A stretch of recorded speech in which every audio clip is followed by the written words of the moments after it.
كثيرا طيبا مباركا فيه، واشهد ان لا اله الا الله واشهد ان محمدا عبده ورسوله صلى الله عليه وعلى اله واصحابه وسلم تسليما كثيرا.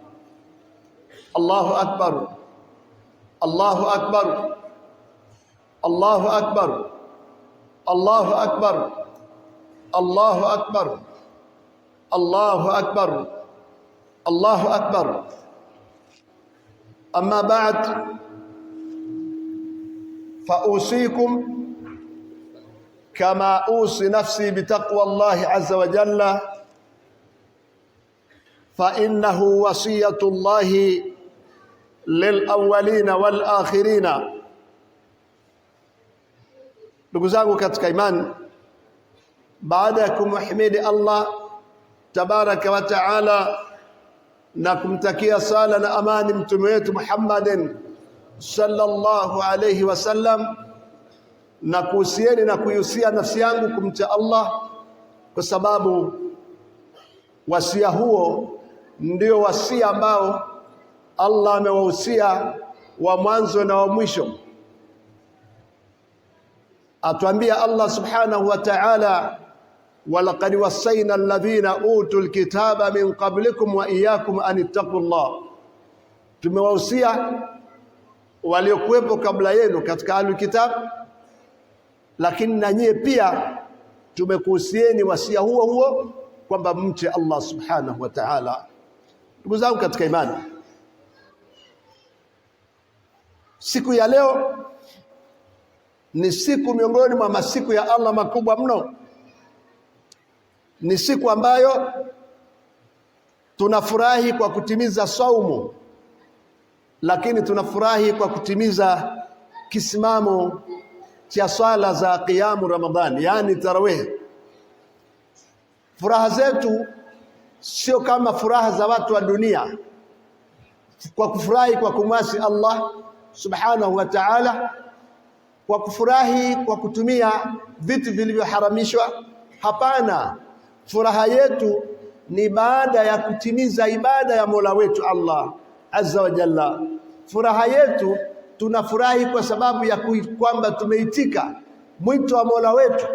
Alipotutaka tufunge tukafunga, akatutaka tutoe sadaka zakati fitri tukatoa, na ndipo inakuja qad aflaha man tazakka wa dhakara isma rabbih fasalla, amefaulu atakayetakasa nafsi yake. Lakini wengine wakaitafsiri atakayetoa zaka fitr kisha akalitaja jina la Mola wake kwa takbira kwa wingi, fasalla, na akaswali salatul Eid. Inakuja tafsiri baadhi kwa maana hiyo. Ndugu zangu katika imani, kwa hakika Waislamu nahitaji pongezi. Pongezi hizi ni kwa sababu ya mambo kadhaa. Kwanza, kufikia mwezi wa Ramadhani, lakini pili, kuutimiza mwezi wa Ramadhani, lakini tatu, kusimama kutekeleza amri ya Mola wenu. Tunajua kwa kitendo hicho insha Allah mtakuwa mmejiwekea akiba bora mbele ya Mola wenu na mmejiandalia mafikio bora baada ya maisha haya ambayo ni ya muda, ni ya mpito. Ndugu zangu katika imani, furaha hii katika furaha tulizonazo sisi ni furaha ambazo ni za kisheria, sio za kubuni. Furaha nyingi wanazofurahi wanadamu, watu wamekaa vikao wakapanga wenyewe, baada ya kupanga wakapitisha tarehe na mwezi, wakawa kila ukifika wanafurahi. Ni kinyume. Sisi furaha zetu ni kwa mpango wa Allah subhanahu wa ta'ala. Mola wetu alimfunulia ufunuo mtume wetu Muhammad sallallahu alaihi wasallam kwa kumpa sheria mbalimbali, kama anavyosema, thumma ja'alnaka ala shari'atin min al-amri fattabi'ha wa la tattabi' ahwa'a alladhina la ya'lamun innahum la yughnunka min Allahi shay'a. Sema, kisha tumekujalia juu ya sheria ya amri ya Allah subhanahu wa ta'ala, basi ifate na usifate matamanio ya wale ambao hawajui, hawatakusikia chochote mbele ya Allah subhanahu wa ta'ala. Kwa hiyo tunapokuwa katika idi kama hii, ni furaha ambayo ni ibada, Sio furaha tu, bali ni furaha ambayo ni ibada, lakini furaha ambayo inaturithisha furaha kubwa zaidi ambayo tutakwenda kuifurahi mbele ya Allah subhanahu wa ta'ala siku ya kiyama, kama ilivyokuja katika hadithi ya Bwana Mtume alivyosema, lisaim farhatani yafrahuma, kwamba mfungaji atapata furaha mbili kuu, ambayo idha aftara, siku atakapofuturu, kwa maana kila siku anapofuturu, lakini pia kwa maana ya siku anapomaliza Ramadhani.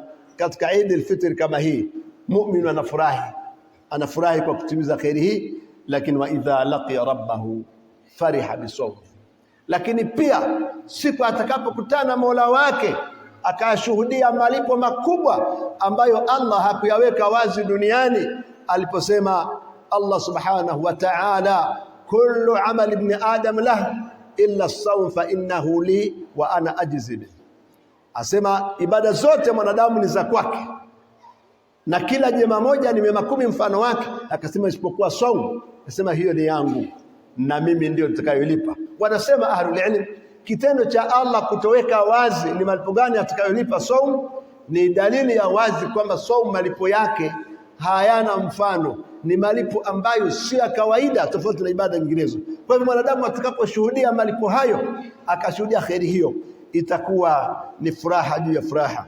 Allahu akbar, Allahu akbar, Allahu akbar, la ilaha illa Allah, Allahu akbar, Allahu akbar, lillahi alhamd. Ndugu zangu katika imani, yambaghi an la yakunu Ramadhani musimu muaqqata, inatakiwa tufahamu kwamba Ramadhani isiwe kwetu ni msimu wa wakati maalum ambao baada ya kumalizika wakati huo basi mambo yameisha, turudi katika uharibifu, turudi katika kuvuruga. Hapana, bali inatakiwa iwe ni taa ya kuendelea, kwa sababu Allah ametutaka aliposema wa'budu rabbaka hatta yatiyaka al-yaqin, kwamba maabudu Mola wako mpaka mauti yakufikie. Tulifunga, tuliswali sala za jamaa, tulihudhuria durusi, tuliswali qiyamul layl, tulisoma Qur'an, ibada zote zinaendelea. Bwana Mtume atuambia ahabbul a'mali ila Allahi adwamuhu, kwamba ibada inayopendwa mbele ya Allah zaidi ni ile utakayoidumisha, wa in qalla, hata kama ni kidogo. Rawahu al-Bukhari wa Muslim. Allahu akbar, Allahu akbar, la ilaha illa Allah, Allahu akbar, Allahu akbar wa lillahi alhamd. Wa min a'dham ma yanbaghi al-muhafazati alayhi ba'da Ramadan al-inayati bil Qur'an tilawatan wa ta'alluman wa ta'lima wa 'amalan wa tadabbura. Ndugu zangu, katika mambo ambayo yanatakiwa kudumu nayo baada ya Ramadhani ni kuisoma Qur'ani tukufu, ni kujifunza Qur'ani kwa asiyojua, lakini vile vile kuifundisha kwa anayejua, kumfundisha asiyojua, lakini kuifanyia kazi, kuiishi Qur'ani, iwe ndio maisha yetu, iwe kwamba tafsiri ya maisha yetu itafsiri Qur'ani kwa vitendo, na hayo ndiyo malengo. Lakini watadabbura, na kuizingatia, na huwezi kuizingatia mpaka ujue maana yake. Muislamu kwa uchache wala ujifunze baadhi ya sura au baadhi ya aya, ujue maana yake ili upate ujumbe wa Qur'ani tukufu katika maisha yako ya kila siku. Ndugu zangu katika imani, wa inna min tamami shukri ni'am, miongoni mwa ukamilifu wa kushukuru neema ya Allah subhanahu wa ta'ala ni baada ya kuondoka Ramadhani ni kuhifadhi mema mliyopata katika Ramadhani. Kuna mema mengi mmeyafanya ndugu zangu, kuna kheri nyingi mmezifanya, mengi mmejikurubisha kwa Allah subhanahu wa ta'ala, lakini itakuwa ni hasara kubwa sana baada ya kumalizika Ramadhani tukawa tumeharibu kiasi cha kuvuruga mema yetu, kiasi cha kuzivuruga kheri tulizopata ndani ya Ramadhani. Hiyo itakuwa si dalili ya kheri. Allah anatuambia kama wanavyosema wanachuoni kwamba tusiwe kama yule aliyemtaja Allah subhanahu wa ta'ala ndani ya Qur'an aliposema wala takunu kallati nakadat ghazlaha min ba'di quwwatin ankatha, kwamba msiwe kama yule ambaye aliye irarua na kuichanachana kamba yake, baada ya kuwa ameisuka, ameikamilisha, imeimarika, kisha kwa mikono yake yeye mwenyewe akawa anaifumua na kuirarua kiasi cha kwamba ikawa kamba hiyo haiwezi tena kumnufaisha chochote, wakati mwenyewe ndiye amehangaika, ametumia muda mrefu kuiandaa kamba hiyo, lakini haukupita muda mrefu mwenyewe kwa mikono yake, baada ya kuikamilisha akawa anairarua. Mfano wake ni kama mfano wa Muislamu alifunga Ramadhani, akaswali qiyamu Ramadhani, akasoma Qur'ani, akatoa sadaka, akawa ni mtu mwema, kila mtu akatamani maisha yake, halafu baada ya Ramadhani anarudi nyuma atakuwa ameharibu uhalisia wa kile alichokifanya, na wakati huo ni dalili kwamba ibada yake huenda haikukubalika mbele Allah subhanahu wa ta'ala. Ndugu zangu katika imani, wa inna mimma yanbaghi almuslim an yatafaqqad arhamahu wa yakum bi ziyaratihim wa tawasi bihim wa musharakatihim afrah al-eid, faqad bashara nabiy sallallahu alayhi wasallam man yasilu rahmahu biqawlihi man ahabba an yubsata lahu fi rizqihi wa yunsa lahu fi atharihi falyasil rahma.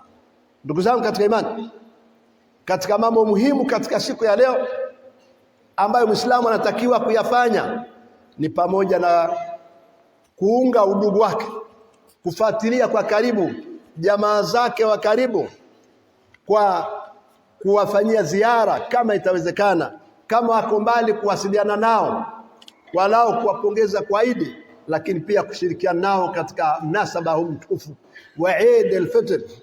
Na Mtume sallallahu alaihi wasallam ametoa bishara kwa mtu anayeunga udugu aliposema, anayetaka apate wasaa katika riziki yake, anayetaka apewe maisha marefu yenye baraka, aunge udugu wake.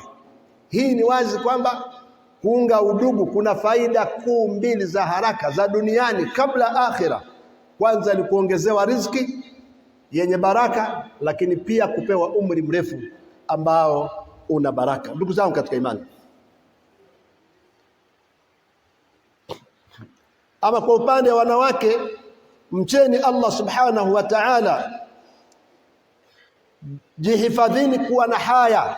Mwanamke wa Kiislamu anatakiwa awe ni mwanamke mwenye haya. Si dalili njema kwa mwanamke wa Kiislamu kuonekana akiwa ni mwanamke ambaye hana haya, ambaye ni jasiri wa kusimama aidha kusema au kulifanya lolote mbele ya watu. Asili ya mwanamke wa Kiislamu ni kuwa na haya, lakini si mwanamke tu, bali watu wote kwa ujumla wanatakiwa kuwa na haya, kwa sababu alhayau min aliman, kuwa na haya ni katika imani. Lakini kwa mwanamke ni akad wa aujab, inatiliwa mkazo zaidi na ni wajibu zaidi kuliko mwanamume, sababu yeye katika pambo kubwa la mwanamke ni kuwa na haya. Lakini vile vile wala afaf, kuweni wanawake ambao mnatosheka, ambao hamwendi kuchukua haramu, aidha haramu katika upande wa zina au haramu katika upande wa uchumi. Wanawake kuweni wenye kutocheka na kuepuka na haramu, ambao mtajiepusha na kumasi Allah. Jilazimisheni hijabu ya kisheria na kujistiri. Wa kunna qudwatun fi taa, kuweni mfano wa kuigwa katika kumtii Allah na kutii waume zenu. Katika hilo mtapata furaha yenu katika dunia na akhira, na mtakutana Mola wenu hali ya kuwa mmefanikiwa. Allahu akbar, Allahu akbar, la ilaha illa Allah, Allahu akbar, Allahu akbar, lillahi alhamd. Ikhwatul iman, ndugu zangu katika iman, innal usrati hiya nawati almujtama. Ndugu zangu, familia ndiyo kiini cha jamii. Familia ndiyo kiini cha jamii na ndiyo msingi wa jamii. Familia ikitengenea, jamii kwa ujumla itakuwa imetengenea, na familia ikiporomoka, jamii nzima itakuwa imeporomoka. Maadui waliliona hilo, wakawa wamelenga familia moja kwa moja. Leo tunarudia katika mimbari hii kwenye Idi hii kuujulisha umma kwamba haya tunayaona yakiendelea sio mapenzi kwetu, badala yake ni kutubomoa na kutumaliza. Nini?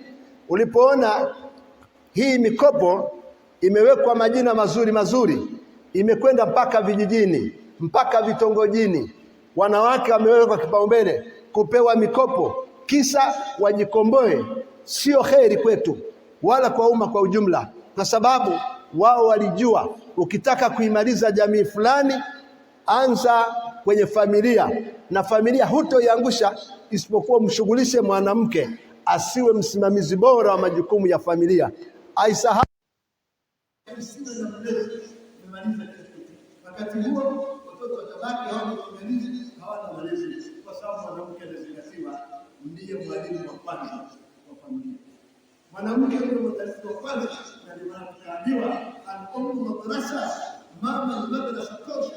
Fa in a'adta, ukimwandaa mama a'adta sirra al-i'raq, kujiandaa aidha. Kwa hiyo ndugu zangu, familia ni kitu kingine, na hapo tulipoona kama mtu wake waliamrisha kuhusu familia kila ambacho linaendelea ndani yake na utulivu katika familia, kiasi cha kwamba Allah akawaamrisha mtu wake watoto wafanye watu wawili, kwa sababu watu wenye haki kubwa namba moja ni wazazi wawili. Dua yao njema ina mafanikio makubwa kwa mtoto, na dua mbaya ni maangamivu kwa mtoto. Lakini Uislamu ukamwamrisha mzazi kuwapa matumizi watoto, kuwasimamia vizuri kwa matumizi, lakini vile vile Uislamu ukamwamrisha mzazi kufanya ihsani na kufanya wema katika malezi, yani kuwalea malezi bora ili familia iwe ni familia bora. Lakini pia wakawa wameamrishwa vile vile wazazi wawili kufanya uadilifu kwa watoto. Kwa nini? Kwa sababu watoto watakapokuwa wamepata uadilifu watakuwa wanapendana, na ikitokea mzazi akapendelea mtoto mmoja wapo, pengine kwa mapenzi, pengine kwa zawadi, pengine kwa kipaumbele, kitakachozalika hapo ni husda na vinyongo na kuanza uadui. Matokeo yake familia inasambaratika. Ndio hapo Bwana Mtume akasema, ittaqullaha wa'dilu fi auladikum, mcheni Allah na fanyeni uadilifu kwa watoto wenu, msiwapendelee baadhi mkawaacha wengine. Hilo jambo limeharamishwa mbele ya Allah, bali Bwana Mtume ameliita ni moja katika dhuluma kubwa, kwamba mzazi atakuwa amemdhulumu na kuwadhulumu watoto wake kwa ujumla. Ndugu zangu katika imani, katika kutilia umuhimu familia, ikaendelea Allah subhanahu wa ta'ala akamkumbusha mwanamume juu ya neema kubwa ya maisha ya ndoa pale aliposema, wa min ayatihi an khalaqa lakum min anfusikum azwaja litaskunu ilaiha waja'ala bainakum mawaddatan wa rahmah inna fi dhalika laayatin liqaumin yatafakkarun. Katika aya hiyo Allah anasema miongoni mwa ishara za Allah, miongoni mwa neema za Allah kwenu ni kukujalieni kutokana na wanadamu wenzenu wake zenu, ili mpate utulivu kwao, na akajalia baina yenu mahaba na rahma. Hakika katika hayo ni ishara kwa watu wanaofikiria. Ndugu zangu katika imani, hii aya inatukumbusha mtu asione jambo la kuwa na familia, kuwa na mke, kuwa na watoto kwamba ni jambo la kawaida. Neema kubwa ya Allah inahitaji kuishukuru kwa kuifanyia haki, kwa kuisimamia kwa wema, kwa kuiamrisha kheri, kwa kusimamia katika kumtii Allah, ikiwa ni shukurani kwa Allah na kushukuru kwa maneno na matendo, na hiyo itapelekea kuongeza fadhila za Allah subhanahu wa ta'ala. Ndugu zangu katika imani, lakini si hapo tu, bali Allah na mtume wake akazidi kutilia umuhimu mambo yatakayojenga familia na kuifanya iwe bora, kwa sababu ni kitu muhimu sana katika jamii. Ndipo akawa Allah ameamrisha mke na mme wafanye muashara mwema, waishi kwa wema. Ikaja amri ya kwanza inamlenga mwanamume namba moja pale aliposema Allah, waashiruhunna bil ma'ruf, ishini na wake zenu kwa wema. Katika aya hii asema mwanachuoni Ibn Kathir rahimahullah, maana ya maneno haya ay tayyibu aqwalakum wa af'alakum wa hay'atukum kama tuhibuna dhalika minhunna, kwamba waambieni maneno mazuri wake zenu, lakini watendeeni matendo mazuri, lakini kuweni katika haia iliyo nzuri, katika muonekano ulio mzuri kwa wake zenu. Hii inatuamrisha wanaume lazima tuwe na kauli nzuri kwa wake zetu. Ni moja katika muashara mwema, sio kuishi na wake zetu kwa kuwakejeli, kwa kuambia maneno ya dharau na kadha na kadha, au kuwasimanga kwamba kila ukifanya jema kwa mke wako unamsimanga nalo. Hapana, tayyibu aqwalakum, waambieni maneno mazuri. Na ndugu zangu, maneno yana msingi mkubwa katika kujenga na kubomoa. Yawezekana mtu anapata kila kitu ambacho anakihitaji, lakini maneno anayopata ni ya kumkera, yakammaliza. Lakini yawezekana mtu anapata kitu kidogo, lakini ana kauli nzuri ikamfanya ajisikie ameridhika. Kwa hivyo Qur'ani inataka kwa mujibu wa aya hii, kama alivyosema mwanachuoni Ibn Kathir, tuambie wake zetu maneno mazuri, lakini pia tuwatendee matendo mazuri, lakini pia tuonekane kwao kwa muonekano ulio mzuri. Na ilivyokuwa mwanamume ndiye msimamizi wa nyumba, ndiye kiongozi mkuu wa nyumba, yajibu alaiha taatuhu, mwanamke naye akapewa jukumu kwamba amtambue msimamizi huyu, awe mtiifu kwa wema, asimtii katika kumwamrisha maasi. Lakini katika kila jambo lisilokuwa na maasi, Qur'ani na Sunna ikamwajibisha awe ni mtiifu kwa mume wake, wa huwa maamurun bil ihsani ilaiha, na mwanamume akaamrishwa kumfanyia wema mke wake, wa ikramu ishrataha, na kutukuza na kuheshimu muashara wake, wa sabr alaiha, na kumfanyia subira katika baadhi ya mapungufu, kwa sababu hunna khuliqna min dhala, hawa wameumbwa kutokana na ubavu, na ubavu zote umepinda. Fa in dhahabta tuqimuha kasartaha, ukitaka kuunyosha kwa nguvu ubavu utauvunja. Wa in tarakta lam tazalu a'waj, ukiwacha utaendelea kupinda. Fastausu bin nisa'i khaira, kwa hivyo wahusieni wanawake mambo ya kheri. Hivyo ndugu zangu, mwanamke ana mapungufu yake ya asili ya saikolojia. Wanasema kila mwezi mwanamke ana masiku anayokuwa ni kichaa, anapungukiwa akili, anaweza kufanya baadhi ya mambo kashangaa, huyu ni mke wangu niliyokuwa naye siku zote au sie? Kwa hivyo kazi kubwa ya wanaume ni kustahamili baadhi ya mapungufu yao, ma lam yakun ma'siyatullah, muda kuwa ndani yake kuna kumasi Allah subhanahu wa ta'ala, wal ihtimali nafsaha, lakini na kuyastahamili mapungufu yake ambayo si kumasi Allah subhanahu wa ta'ala. Lakini vile vile wanaha rajul ayakraha zawjataha almuslima, lakini pia Uislamu ukaenda mbali katika kutaka kuijenga na kuiamisha familia, kwamba mwanamume asimchukie na kuamua kumwacha mke wake kwa sababu ya jambo alilomuudhi mara moja tu. Hapana, bali akichukiza jambo fulani kwa mke wake akumbuke zuri lake. Ndio akasema Bwana Mtume sallallahu alaihi wasallam, la yafruqu mu'minu mu'mina, mu'min wa kiume asimchukie kutaka kuachana na mu'min wa kike, in kariha minha khulqan, akichukizwa tabia fulani kwa mke huyu, radhiya minha khulqan akhar, aridhike na tabia nyingine nzuri ambayo anayo mke huyo, awe ndiyo aikumbuke hiyo, asamehe na kustahimili tabia hiyo ambayo atakuwa nayo mwanamke. Bal haikuishia hapo, ikawa imeenda mbali. Wanaha rajul an dhulmi zawja fi nafaqa, Uislamu ukamzuia mwanamume asimdhulumu mke wake katika matumizi, awil mabit, au katika zamu za kulala kwake, kama ni mke zaidi ya mmoja asimdhulumu. Lakini pia afanye uadilifu kati ya watu hao, wake wawili au watatu au wanne, kwa sababu katika hadithi Bwana Mtume sallallahu alaihi wasallam tuambia, atakaye kuwa na wake wawili akamili kwa mke mmoja, akawa ndio amemili na kumsahau mwingine, atafufuliwa siku ya Kiyama akiwa amepinda ubavu moja, ikiwa ni dalili kwamba anakwenda motoni kuadhibiwa kwa dhulma aliyoifanya kwa mke wake huyo.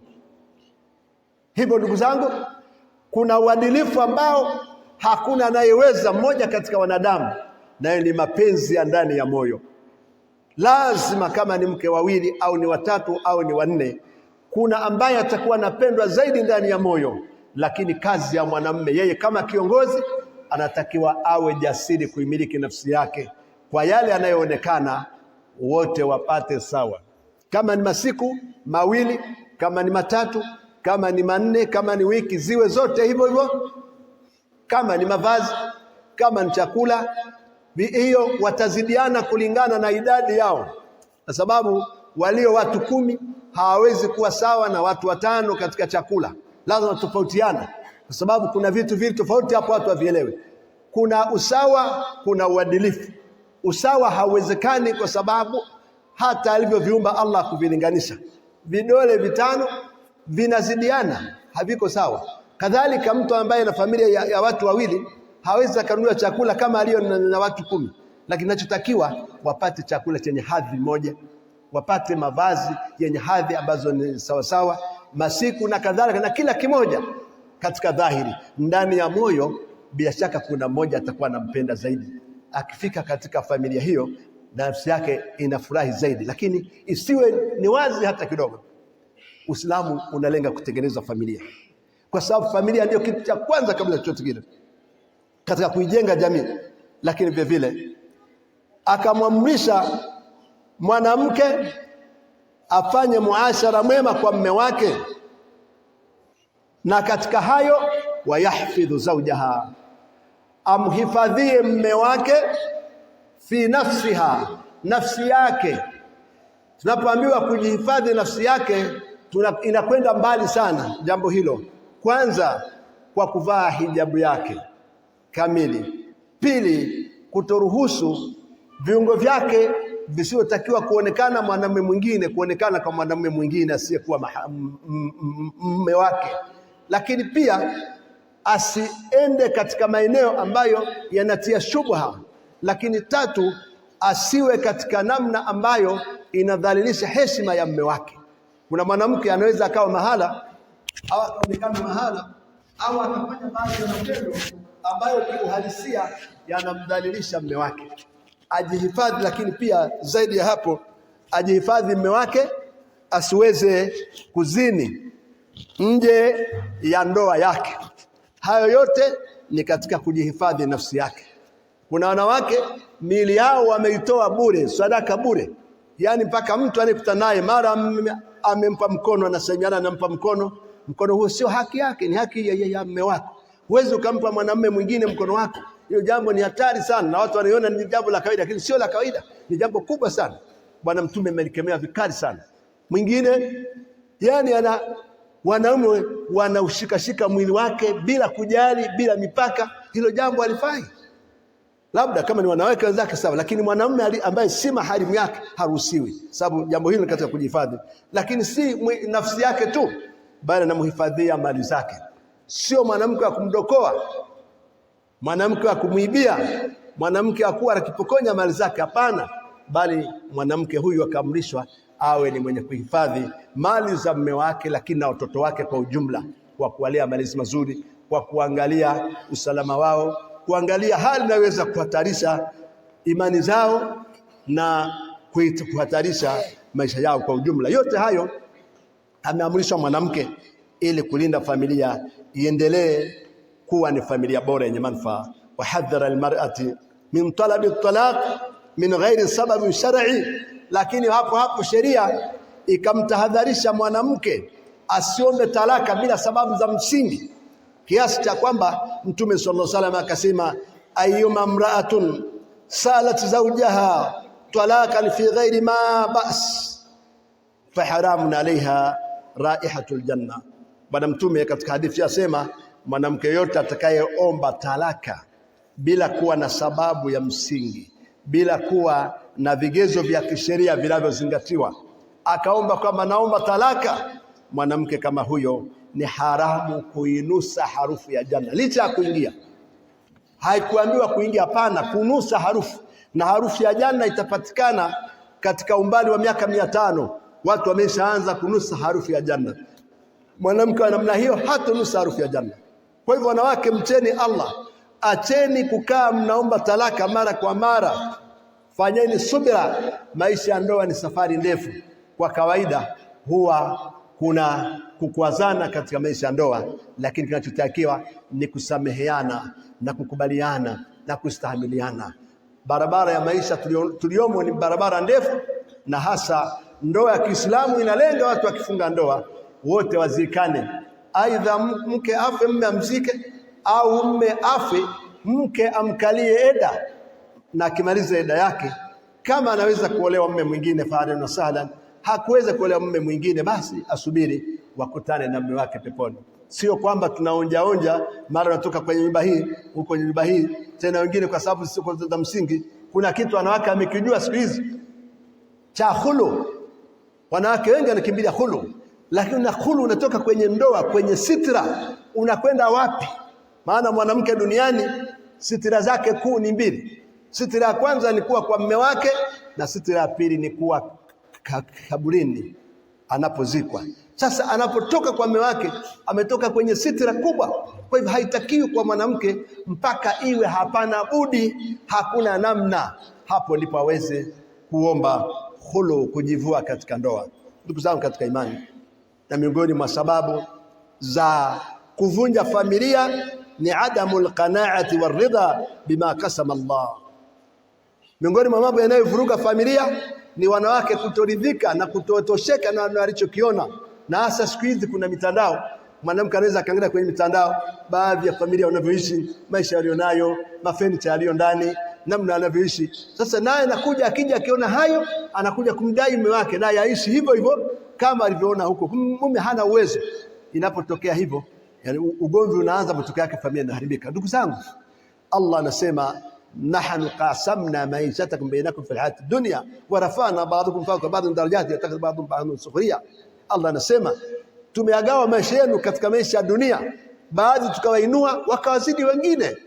Kwa hiyo watu wanazidiana, maisha yalingani. Utakachopewa na Allah ridhika nacho, muombe fadhila zake. Hapa ndugu zangu tunapita duniani, safari yetu inaelekea akhera. Utakachopata chochote ridhika nacho, muombe Allah fadhila zake, itakuwa ni kheri kwako. Na jambo jingine ambalo kwa hakika tukiliangalia kwamba familia sasa zimezungukwa na mambo mengi sana ambayo yanapelekea kuzivuruga na kuzikotesha utulivu. Na miongoni mwa mambo hayo, jambo la kwanza, taksiri zaujati fi wajibatihi, ni wanaume wengi kutojali wajibu wao. Na hili tunalisema ndugu zangu, wanaume tumebebeshwa majukumu mazito ya kusimamia familia zetu. Allah anasema arrijalu qawwamuna ala nisaa, wanaume ni wasimamizi wa wanawake. Wengi wetu tunazitaja aya hizi kwa yale ambayo tunaona yana maslahi kwenu, lakini ndugu zangu, hii aya imetubebesha masulia kama matumizi. Sasa wanaume wengi hawatoi matumizi katika nyumba, na hili jambo la hatari katika kuibomoa na kuiharibu familia, kwa sababu mwanaume anatakiwa asimame kidete kujua familia yake inakulaje, kujua familia yake inatibiwaje, kujua familia yake inakaa wapi, ilipo imestirika, kuna usalama wa kiimani, kuna usalama wa kitabia, kuna usalama wa kimaisha. Yote hayo, sababu unaweza kumpeleka mke wako katika mazingira mabovu ya kiimani akaharibikiwa, kwa sababu almar yataathar biaqranihi, mtu kwa kawaida anaathirika na wale aliochanganyika nao. Unaweza kumpeleka mahala, nyumba uliopanga ni wanawake wamefanya ni danguro, wanakaa wanawake ambao hawafanyi tabia nzuri, mke wako umemharibu mwenyewe. Ukampeleka sehemu ambayo kuna maasi, kuna sehemu ambayo kuna shiriki, kuna kufuru na vingine kama hayo. Lazima uangalie usalama wa imani yake, usalama wa dini yake, usalama wa maisha yake, lakini pia na tabia zake kwa ujumla. Lakini vile vile katika jumla ya hatari hizo ni kathratul ghiyab anil baiti an ghairi dharura, ni wanaume wengi kutokaa nyumbani bila dharura za kimsingi. Mtu anakaa nje ya familia muda mrefu. Wanakubaliana wanachuoni wa malezi na tabia kwamba mwanamke hata asipokuwa na tabia mbaya yote ile, kitendo cha mume kukaa muda mrefu nje ya nyumba yake kinabadilisha mwelekeo wa tabia zake. Lazima kutakuwemo kasoro tu, kuna maafa makubwa. Na ndio tukaambiwa na Bwana Mtume sallallahu alaihi wasallam, mmoja wenu atakapotembea sehemu, fala yutilu alghiyabatan alihi, asirefushe kukaa muda mrefu kuiacha familia yake. Akimaliza haja yake iliyo sunna katika Uislamu, haraka arejee nyumbani. Mwanamume anatakiwa baki kwenye familia anailea. Hata kule kuonekana ndani ni kazi kubwa sana. Hata asiposema neno, kuonekana ndani, akaonekana yupo mwenye nyumba, akawa ametoa sauti yake, mtoto akakosea akamkemea, mwanamke akajua kwamba yupo mwenye nyumba, linaita kheri kubwa sana. Kuna watu wanakwenda bila kazi za msingi, wanazurua huku na huku, mara huko kule, wiki mbili huko kule, mwezi mmoja kule, nyumbani anakaa siku 3, nje anakaa mwezi mzima. Haifai jambo hilo. Lazima tukae karibu na familia na tuwe tunakadiria masiku ya kuwa karibu na familia zetu. Lakini vile vile, ndugu zangu, katika jumla mambo hayo ni salatatul lisan, ni mwanamume kuwa na ulimi mkali kwa mume wake, anamwambia maneno mabaya, maneno ya matusi, maneno ya kumsimanga na mengine mfano wake. Ni hatari kwa familia. Lakini vile vile watahqir, na kumdharau. Mwanamke gani wewe? Nilikosea kuchagua, sikujua kwamba wewe ni mtu namna hii. Kuna wanaume wanasema ni kama haya, yani anamwambia maneno ya kumdharau mke wake. Haifai katika Uislamu, bali anaharibu ndoa. Wakati atishukuki wa isaati dhann min ghairi mubarrarin. Lakini vile vile katika jumla ya mambo ambayo yanachangia kubomoa familia ni kuwa na shaka, kutoaminiana. Yani hawaamini, mke hamwamini mme na mme hamwamini mke, wanatiliana shaka wote.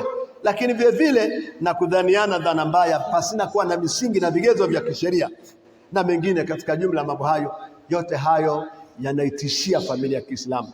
Lazima tuyajue na tahadhari nayo, na tukaambiwa iyyakum walghiratul mudammira, ole wenu na wivu unaoangamiza, ambao mwanamume anakuwa na wivu wa kupitiliza au mke na wivu wa kupitiliza. Kuwa na shaka, dhanianeni dhana njema, lakini pia na nyie tengenezeni mazingira ya kudhaniwa vyema. Haiwezekani ukawa unaonekana katika mazingira yenye utata, na hapo ndipo tukaambia fa inna ba'du dhanni ithm, baadhi ya dhana ni dhambi. Kumbe kuna baadhi ya dhana sio dhambi, mtu anaweza kujitia katika maeneo yenye utata. Bwana Mtume atuambia ijtanibu mawadhi'i tuham, kwamba epukeni maeneo yenye tuhuma, usionekane katika mazingira ambayo yatawatia shaka. Hayo yataleta tabu na kutengeneza mazingira bora. Wa inna min adham al-ibadat allati umirna biha la siyam fi mithl hadha al-yawm.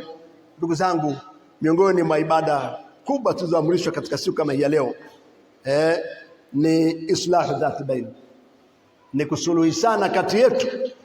Watu wenye migogoro, watu wenye mafundo, watu wanaochukiana, ni muhimu sana kusuluhishana baina yetu, hasa katika siku kama hiyo. Watariku shuhana, na kuacha kuwekeana chuki ndani ya nyoyo zetu. Watabaghudh, na kubughudhiana. Watashaquq, na kupasuana katika safu zetu. Asema Mtume sallallahu alaihi wasallam, ala ukhbirukum bi afdali a'malikum, kwamba hamtaki niwaambie amali ilikuwa bora kuliko amali zenu nyingi. Minasiyam wassalatu wassadaqa, kuliko saumu ya sunna, kuliko sala ya sunna, kuliko sadaka ya sunna.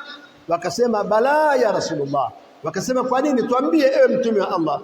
Akasema Mtume al-islah dhati bain, akasema ni kusuluhishana baina yenu. Fa inna fasadi dhati bain hiya al-haliqa, akasema kwa sababu kuchukiana baina yenu ni kinyozi. Katika riwaya nyingine akasema simaanishi ni kinyozi cha kunyoa nywele zenu, lakini akasema ni kinyozi cha kunyoa ibada zenu. Waweza mkafanya ibada zikawa zinaharibika kwa sababu ya kuchukiana baina yenu na kutosameheana. Ndugu zangu, fal'id fursatin lilmuslim fi tasfiyati an-nufus. Idi kama hizi ni fursa kwa Muislamu kusafisha nafsi, kuondoa chuki katika nyoyo, lakini vile vile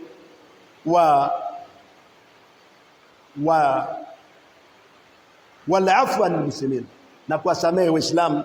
Bwana Mtume atuambia ma zada Allahu abdan bi'afwin illa izza, na mja hatosamehe isipokuwa Allah atamzidishia utukufu. Wama tawada ahadun illa rafahu Allah, na hatonyenyekea yote miongoni mwenu isipokuwa Allah subhanahu wa ta'ala atamuinua daraja lake, atakuwa ni mtu mtukufu kabisa. Allahu akbar, Allahu akbar, la ilaha illa Allah, Allahu akbar. الله أكبر ولله الحمد. أيها المسلمون، إن هذه النعمة الربانية والعطايا الإلهية، ndugu zangu, hakika neema hii ya Mola subhanahu wa ta'ala, hakika hii atia, zawadi ya Allah subhanahu wa ta'ala kwetu, allati fiha tatakallabun, ambayo mnajigeuza ndani yake, mnajigeuza katika neema hizo na ataya hizo, ambayo ni tauhid wa iman. Tauhidi mlionayo katika mazingira yenu, shiriki watu wameikimbia, wameiepuka, lakini imani ya kumwamini Allah, kufanya matendo mema, kupata uhuru wa kutekeleza hata hayo, lakini vile vile kupata uhuru wa kumwabudu Mola wenu, kukusanyika kama hivi, lakini pia wa amnun fil awtan, kuwa na amani kamili kwenye nchi, kwamba hatuna hofu yoyote ile, tunakaa tunajiachia, tukiwa viwanjani hatuna wasiwasi, tukiwa msikitini kama hivi hatuna wasiwasi. Hizi neema kubwa za Allah lazima tuzitambue. Wa afiyatun fil abdan, na kuwa na afya katika viwili vyetu. Wa sa'atun fil arzaq, kuwa na riziki ya wasaa. Unaweza kupata milo miwili kutwa, ni riziki kubwa ya Allah, hata kama humiliki miskini, lakini unaweza kula milo miwili. Kuna wenzetu hawezi kupata fursa hiyo. Lakini zaidi ya hapo, ndugu zangu katika imani, yote hayo kumshukuru Allah subhanahu wa ta'ala, huwa alhafidhu hadhihi an-ni'mati al-mawjuda, ndio jambo bora la kulinda neema hizi zilizopo, waljalibatu ni'mati al-mafquda. Lakini hii shukuru ndio itaileta hata neema ambayo haijafika. Lazima tumshukuru Allah, na shukuru ya Allah inajengwa kwa mambo makuu manne. Kwanza, kutambua neema hiyo kwamba imetoka kwa Allah. Pili, kumshukuru kwa ulimi. Tatu, kuitumia kumtii. Na nne, kutoitumia kumasi. Hayo ni mambo ya msingi katika kudumisha neema ya Allah subhanahu wa ta'ala, na si kudumu duniani tu, bali duniani na akhira. Ndugu zangu, ushkuru Allah ala ni'ma al-islam, mshukuru Allah kwa neema ya Uislamu. Watamassaku bi shara'ihi, shikamaneni na sheria za Uislamu. Fama min shay'in afqal Allah min fi al-mizan mu'min yawm al-qiyamah min husn al-khulq. Lakini vile vile wa khaliqu an-nas bi khulqin hasana, kaeni na watu kwa tabia njema, kwa sababu hakuna kitu kizito kwenye mema ya mja siku ya kiyama kama tabia njema. Na tabia njema wanachoona ni tafsiri huwa badhulun nada, ni mtu kuwa mkarimu, wa kaful adha, na kutowaudhi wengine, wa ihtimali al-adha, na kustahimili maudhi ya wengine. Ndugu zangu katika imani, ibadullah, addu binawajid ala shahadati tauhid, shikeni kwa meno ya magego shahada ya tauhid, shahada ya Uislamu. Mpokesheni Allah subhanahu wa ta'ala. Tena jambo hilo lishike kwa meno magego. Kwa nini? Kwa sababu ukicheza kwa dunia ilivyo unakwenda na maji, na hasa ukipata mtihani. Leo kuna maduatu shetani wanaofanya dawa ya shetani ya kuwapotosha watu kwenda katika shiriki, na hasa ukitokea mtihani wote ule. Hivyo ndugu zangu, kitu pekee kitakachopelekea mtu kufaulu duniani na akhira ni tauhidi. Ishikeni kwa meno ya magego.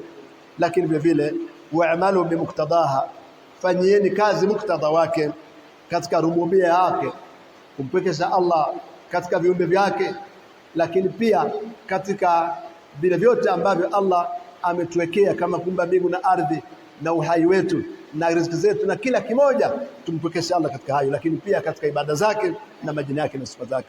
Ndugu zangu, ihdaru shirki, tahadharini na ushirikina, kwa sababu ushirikina unabatilisha ibada zote.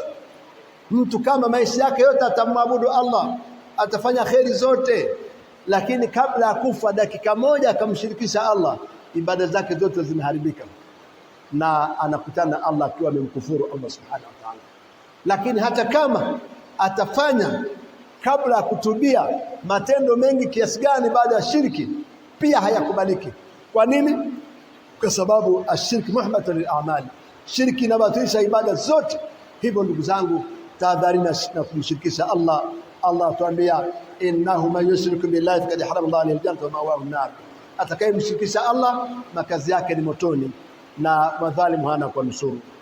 Ndugu zangu katika imani, usikum nafsi biwasiyati rasuli sallallahu alaihi wasallam, na kuhusiana nafsi yangu wasia wa Bwana Mtume sallallahu alaihi wasallam ambao alihusia huwa yajudu binafsi, wakati akiwa manake nafsi yake anaielekeza kwenye mauti, wa huwa la firashi sakaratil mauti, akiwa amelala juu ya kitanda matandiko ya sakaratil mauti, hakuacha wasia huo aliposema as-sala wa ma malakat aymanukum.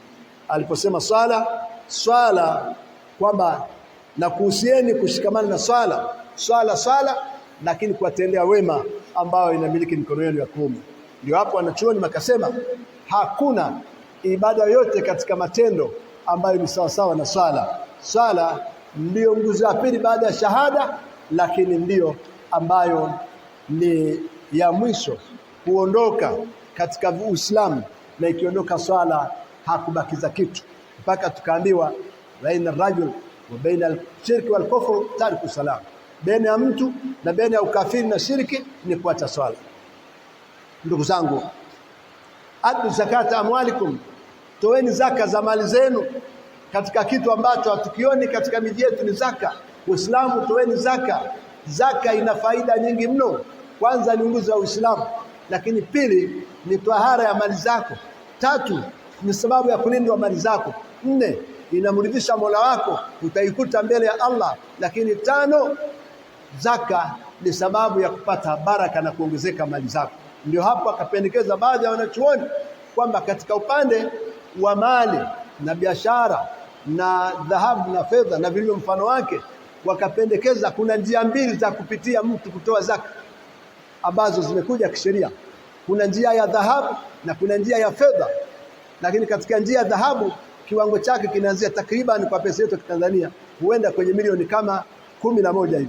Lakini kiwango cha fedha kinaanzia takriban shilingi milioni 1. Ndio akapendekeza hata kama una milioni 1, jibanze kwenye upande wa fedha utoe zaka ili upate khairi zake, kwa sababu man adda zakati amwala dhahaba anhu sharruhu, anayetoa zaka ya mali yake huondokewa shari yake. Ndugu zangu, lakini pia ni sababu ya kupata radhi za Allah huko akhira. Allahu akbar, Allahu akbar. Bali Allah ameleta agizo kali ndani ya Qur'ani kwa asiyetoa zaka aliposema wala yahsabanna alladhina yabkhaluna ma atahum min fadli khairan bal huwa sharrun lahum, kwamba sidhani wale wanaobakhilia aliwapa Allah katika fadhila yake kuwa ni khairi, bali ni shari kwao, bali mali hizo zitawakaba siku ya kiyama. Ndugu zangu katika imani, hajju faradhakum alladhi kataba Allahu alaykum, fanyeni hija ambayo ni ya faradhi, hija ya umri ambayo mtu hajaifanya, afanye hija ambayo Allah amefaradhisha juu yenu, kwa sababu kuipuuza na kufanya uzembe katika hija ni jambo la hatari, litakayompelekea Muislamu kuwa katika hasara kubwa sana. Ndugu zangu, wattaqu, mcheni Allah subhanahu wa ta'ala, lakini wataawanu alal birri wattaqwa, saidianeni kwa wema na ucha Mungu, wala taawanu alal ithmi wal udwan, wala msaidiane katika uovu na kufanyiana uadui. Siku zote Waislamu tumeamrishwa tusaidiane kwa wema na kumcha Allah subhanahu wa ta'ala, na tusaidiane katika uovu na uadui. Usije ukamsaidia yoyote katika kumwasi Allah subhanahu wa ta'ala, bali tulichoamrishwa ni kusaidiana kwa wema na ucha Mungu. Ndugu zangu katika imani, wajtahidu fil a'mali salihah, jitahidini kutenda matendo mema baada ya Ramadhani, wahrusu ala almudamati alaiha, lakini kupieni kudumu katika mema hayo ambayo tumeamrishwa kuyatenda. Ndugu zangu katika imani, qumu bihaqi aljawad, tekelezeni haki za ujirani. Jirani ana haki kubwa kwa jirani yake. Uislamu umetaka mtu awe na jirani yake kwa wema, wakae kwa wema, bali imefika wakati Bwana Mtume sallallahu alaihi wasallam akasimulia akisema, Jibril amenihusia kuhusu jirani mpaka nikadhani kwamba huenda atakuwa ni mmoja katika warithi, kwamba atashiriki katika mirathi ya kumirithi. Hii ni kuonyesha umuhimu na haja kubwa ya kufanya wema katika ujirani. Bali katika sababu za kumzuia mtu kuingia peponi ni pamoja na kutofanya wema jirani zetu. Ndugu zangu katika imani, lakini si hayo tu, bali katika jumla ya mambo ya wajibu ni wasul arhamakum, ungeni udugu wenu, hata kama watakukata ndugu zako, hata kama watakukosa, wastahamili. Lakini wabiru abaakum, wafanyeni wema wazazi wenu, taburrukum abnaakum, nanyi watoto wenu watakufanyeni wema. Wajitahidi fi tarbiyati auladakum ala taati llah, Waislamu jitahidini kuwalea watoto katika kumtii Allah, lakini vile vile wama yurdhi, wale watoto wamtii Allah na wafanya nayo mridhisha Allah. Wasturu auratakum, jistirini uchi wenu, msivae mavazi ya kuacha mili nje. Kuna tabia ipo siku hizi tunaisema mara kwa mara, watu wamejaliwa neema ya Allah, wana mili alhamdulillah, lakini mtu anavaa t-shirt na kijisuruali kinachombana, akisujudu na kurukuu matako na kiuno kiko nje. Kuna baadhi ya wanawake wameonekana wakilalamika kwamba wanaume wanaoswalia nyuma, baadhi yao wakisujudu wanaonyesha mpaka migongo yao na mipasuko ya matako yao, na hili ni jambo la hatari kwa Muislamu. Usturu auratikum, sitirini uchi wenu Waislamu. Kuna mavazi sio ya Muislamu, hivi t-shirt hivi sio mavazi ya Uislamu hivi, sababu ukiinama wakati wote uchi wako utaonekana, na mgongo wako, matako yako yote ni uchi. Muislamu anatakiwa afunike uchi wake, yaliyo katikati ya kitovu na magoti mawili lazima afunikwe, ni haramu kwetu kuonyesha.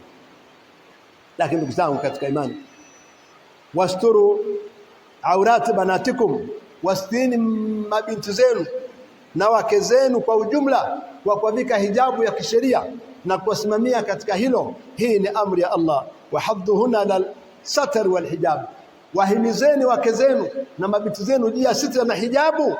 Wabayinu lahunna maghabbatu at-tabarruj was-sufur, lakini waambieni mwisho mbaya na hatari iliyopo ya kutovaa hijabu ya kisheria na kuwa amefanya tabarruj ambayo Allah ameiharamisha. Waqu anfusakum ahlikum nara waquduha an-nas wal hijara, ziokoeni nafsi zenu na muokoe nafsi za watu wenu na moto wa jahannam, moto ambao kuni zake ni watu na mawe, ambao imeandaliwa kwa ajili ya makafiri. Ndugu zangu katika imani, ibadullah, alam ya'ni lana an natuba ila Allah taubatan nasuha, je, haijafika kwetu wakati tukatubia kwa Allah toba ya kweli, toba ambayo itatufanya tuache maasi na kutoyarejea, kama inavyokuwa kwamba mtoto aliacha ziwa au maziwa yakikamuliwa hayawezi kurudi kwenye chuchu. Kama ambavyo naona maziwa yakikamuliwa kutoka kwenye chuchu aidha ya ng'ombe au binadamu haiwezekani kuyarudisha, vile vile taubati nasuha inataka mtu baada ya kuyaacha maasi asiyarudie tena, ayasahau kabisa. Ifika wakati ndugu zangu tufanye tauba kama hiyo. Kwa nini?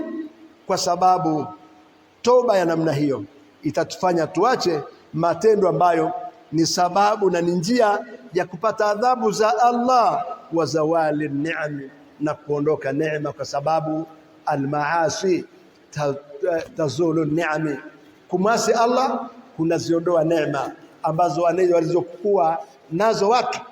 Allah subhanahu wa ta'ala anatuambia inna Allaha la yughayyiru ma biqaumin, Allah hataondoa hali watakayokuwa nayo watu, hali ya neema, hali ya utulivu, hali ya amani, hali ya riziki ya wasaa, hali ya afya njema, hata yughayyiru ma bi anfusihim, mpaka kwanza watu wenyewe wabadilishe nafsi zao, wamwasi Allah, wasifanye kheri, wamshirikishe Allah, na Allah anaondoa neema. Ndugu zangu, maasi yanaondoa neema.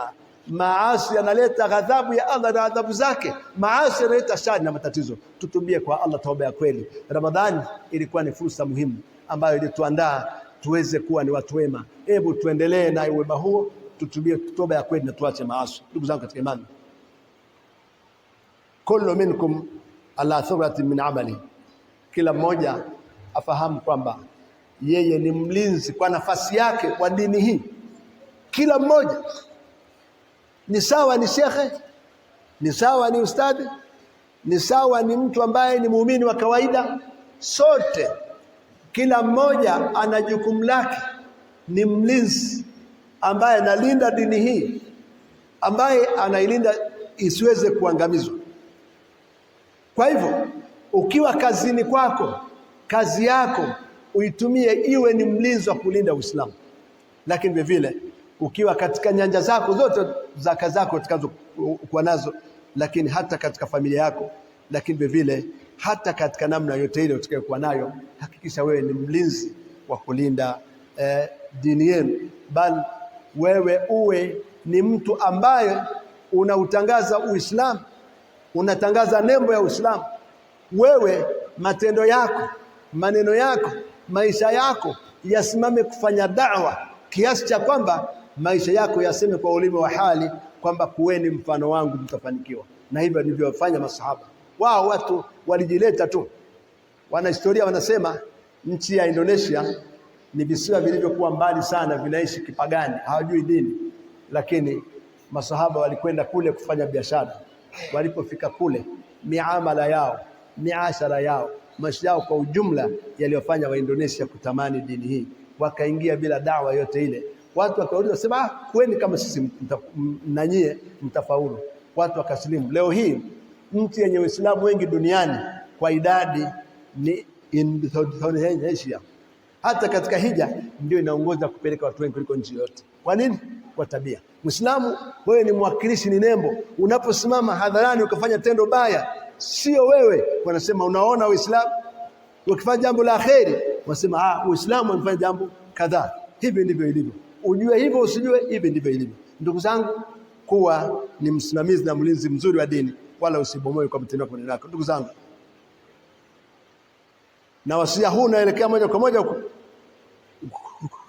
kwa wanawake.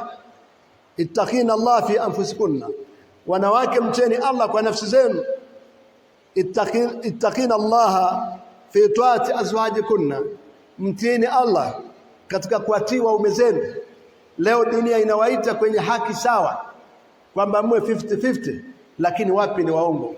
Hata wao waliotengeneza sera hiyo, wao ndio namba moja katika uharibifu. Kuna ripotia matendo mengi sana ya kuwanyanyasa na kuwadhalilisha wanawake katika nchi hizo zilizoandaa sera hii kuliko sehemu nyingine yote. Na watu wasiolijua hili liandaliwa makusudi kwa ajili ya kuvuruga mataifa ya Kiafrika na ya Kiislamu ambaye yalikuwa yana ustaarabu mzuri sana na misingi mizuri sana ya kifamilia. Wakaandaa mikakati hiyo, lengo ni kuivuruga na kuingiza tamaduni mbovu ili wasambaratishe jamii hizo. Lakini ukweli asili iliyokuja kwenye Qur'ani na Sunna, lakini pia na asili ya kitabia na ilivyo asili ya kimaumbile, hata kwa wanyama, hata kwa ndege, mwanamke huwa ni mtiifu kwa mume wake. Ndio tukapata agizo la Bwana Mtume asema, lau kuntu amir ahadan yasjuda li ahadin, lau ningekuwa na maamrisho yote kumsujudia mwingine, la amartu mara antasjuda li zawjiha, ningemwamrisha mwanamke kumsujudia mume wake. Kwa nini? Li'idha bihaqqihi alaiha, kwa sababu ya haki yake ilivyokuwa kubwa juu yake. Mwanamume Allah amempa kipaumbele kwa sababu haki yake ni kubwa kwa mke. Hivyo mwanamke analazimika na anawajibika kumtii mume wake na si kinyume chake. Badala yake utakuwa ni uharibifu na ni vurugu ambayo italeta hatari iliyokuwa kubwa. Ndugu zangu, baada ya haya yote ni kuhusiana kuhusia nafsi yangu kumcha Allah subhanahu wa ta'ala.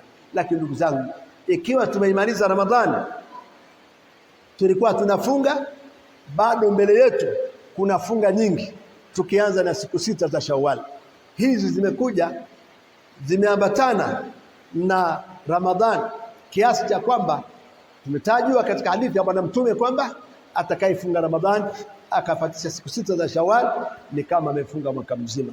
Ndugu zangu, hizi siku huwa ni ngumu kwa watu walio wengi, ni nzito kwa watu walio wengi, lakini ndugu zangu, ni shetani atuchezea akili.